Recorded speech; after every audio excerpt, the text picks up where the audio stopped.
Comment accepter l'idée que le bonheur, c'est peut-être un cheminement plutôt qu'un objectif, que l'alignement, c'est peut-être un processus plutôt qu'un aboutissement. C'est la question à laquelle je vais essayer de répondre dans cette vidéo, vraiment en mode coaching pour vous partager des éléments de réflexion.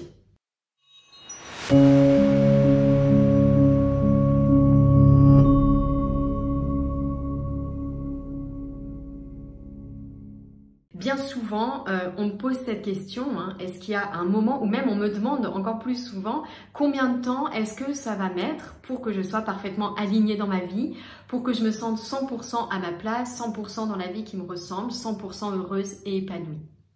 Combien de temps est-ce que ça va prendre? Alors, je suis toujours un petit peu embêtée quand on me pose cette question parce qu'en réalité, ma conception des choses, c'est plutôt que nous sommes sur Terre pour expérimenter, pour nous rapprocher de plus en plus de ce bonheur idéal, de cet alignement parfait, de ce 100% à tous les niveaux.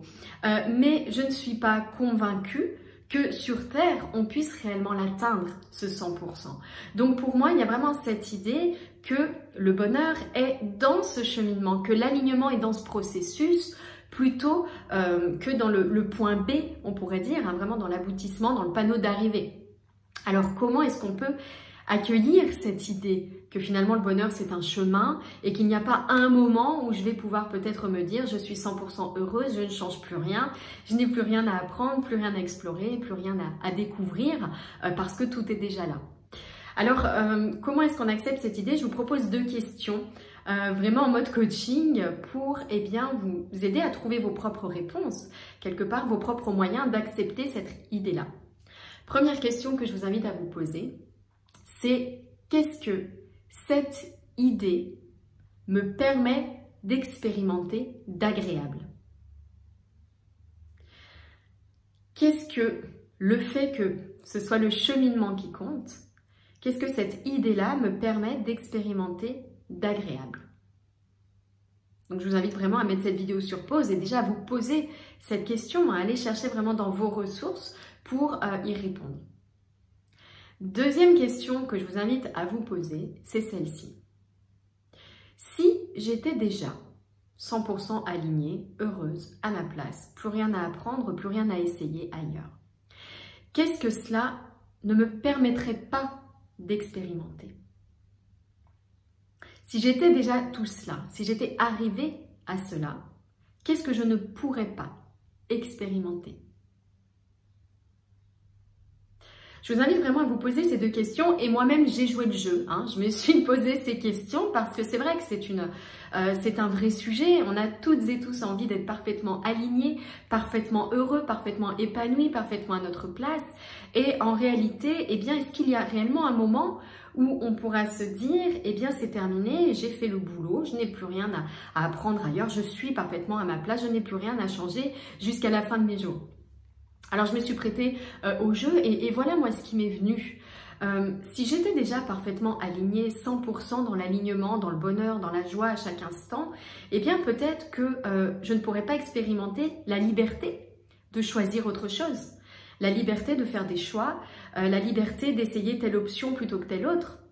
Peut-être que du coup, je ne pourrais pas expérimenter l'aventure, le fait de ne pas savoir à 100% de quoi sera fait demain, ce que je ressentirai demain. Peut-être que je ne pourrais pas expérimenter du coup la conscience de soi dans sa globalité, avec les bons côtés et les moins bons côtés.